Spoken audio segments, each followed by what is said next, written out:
Ladies and gentlemen, it gives me great pleasure to welcome to our second lectern this evening Fiona McCormack, the CEO of Domestic Violence Victoria. Would you please make her welcome?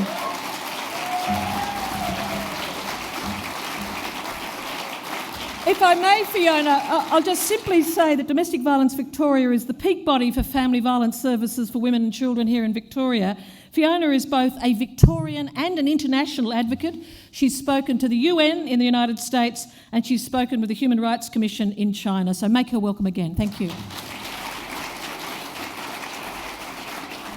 Hello everybody. It's so wonderful being here and seeing you all here for this fantastic celebration.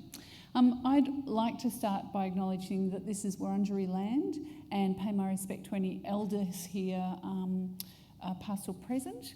And also in doing so, we acknowledge the loss of lands, cultures and treasures, knowing the consequences for people, communities and nations, believing that we can work together to a better future.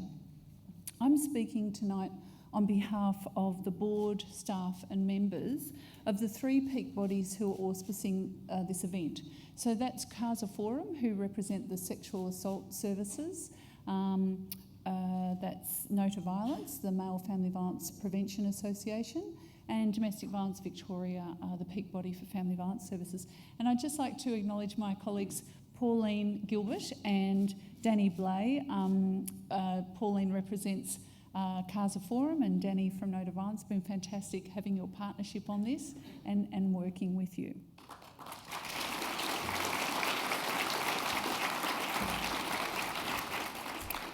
And on behalf of all of us, I'd like to welcome the Honourable Mary Wooldridge, Minister for Women's Affairs, Community Services and Mental Health, Elizabeth Broderick, Australian Sex Commissioner for the Australian Human Rights Commission, Sally Nichols, a partner of Nichols Family Lawyers who are sponsoring the EVAs, and I'd also like to welcome the other dignitaries in the room who are with us tonight. On any given week, we all see too many really tragic stories in the media about women and children experiencing violence. But the EVAs is a good news story. Firstly, because it's where we can acknowledge and recognise great work taking place in media reporting on violence against women. But secondly, because the EVAs represents the opportunity to create change in Victoria. The UN Special Rapporteur on Violence Against Women recently visited us on a study tour, and she said some pretty interesting things. One of them was that across the world there are no countries who are actually undertaking primary prevention of violence against women. But where countries, some countries are undertaking prevention work, but it's really limited only to an intervention here or there that isn't necessarily linked, and therefore not effective in building momentum towards a tipping point of widespread attitudinal change and ultimately behaviour. But I believe that the EVAs highlights the potential Victoria has in becoming a world leader in undertaking primary prevention work in earnest. And I say that because of the response that we get from the EVAs. Violence against women is an important issue to the Victorian community. And I can see this in the diligence and efforts being undertaken in the media to represent the issue intelligently and in a way that situates it front and centre in mainstream debate. We can see it also in the overwhelming generosity and commitment to the EVAs by so many people from so many different fields. Unbelievable support. This isn't just the effort of three organisations. This represents a collective effort across so many different sectors and different departments of government, people from the media and people from the community. And we also see it in the diversity of people who are here with us tonight. It's interesting looking over the attendance list. We have people here from not just media, but law firms, local councils, the AFL, the Country Women's Association, businesses, communications, women who've experienced violence and are now advocates, unions, peak bodies, legal services, members of the judiciaries and courts, universities, the Women's Institute, the Human Rights Commission, philanthropic organisations, and many different areas of government. We can no longer say that this is an issue that is only the concern of women's organisation. This is a community concern.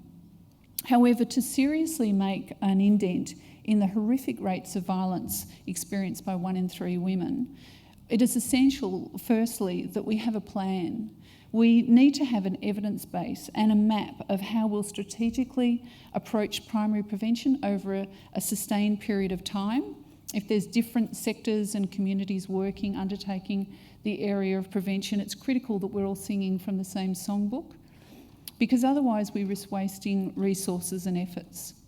Secondly, governance and coordination. So DVVic had the honour of being invited to present at the UN Convention of the Status of Women NGO Parallel Conference earlier this year.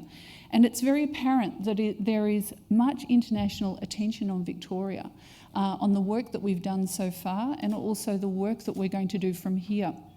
But also because of the expertise we have in what it takes to partner between government and non-government and across the community.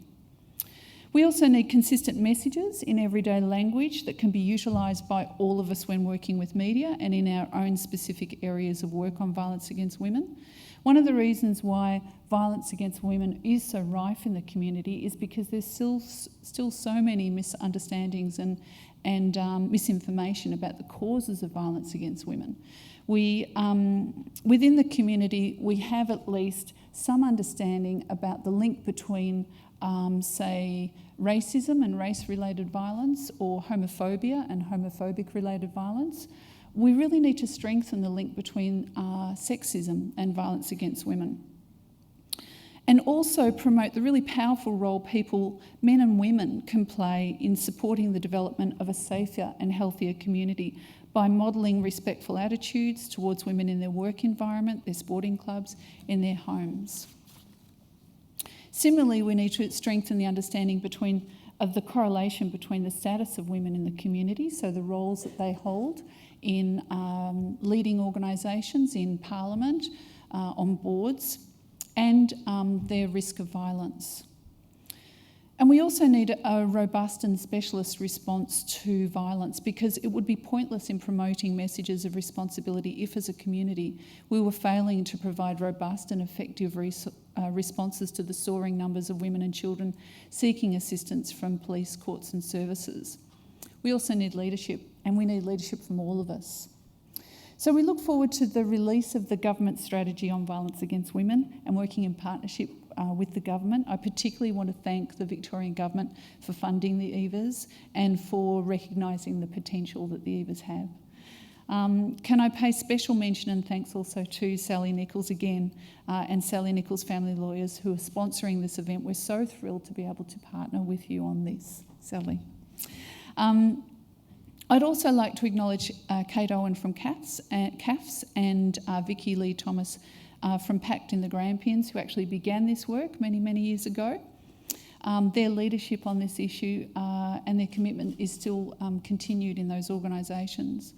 And I'd like to thank those involved in the advisory committee, some of whom I've already mentioned: Vicky Lee Thomas from PACT, Sally Ruth from the Office of Women's Policy, Jackie Chang with a background in media, Peter Benjamin from Victoria Police, Jane Ashton and Lauren Caulfield from Women's Domestic Violence Crisis Service, Vidge Geddes from DVRC, Colleen Hurst, Office of the Public Advocate, Kiri Bear and James Gardner from Vic Health, and Dave Lane from No to Violence. And I'd also like to thank the judges, who I won't name, but also from a whole host of different fields, media, academia and the law and other areas of specialisation, who've provided their expertise on judging panels. And I'd particularly like to thank the media for all their submissions. We are so thrilled with the number and the quality of submissions that we received this year. And finally, I'd like to thank Vanessa Bourne, the project manager for EVAs, who has done such a stellar job and been so committed to the development of the success. Well done, Vanessa. And if you want to come up, I've got a present for you.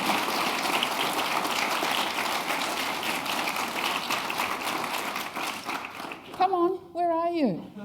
Quick sticks, hiding.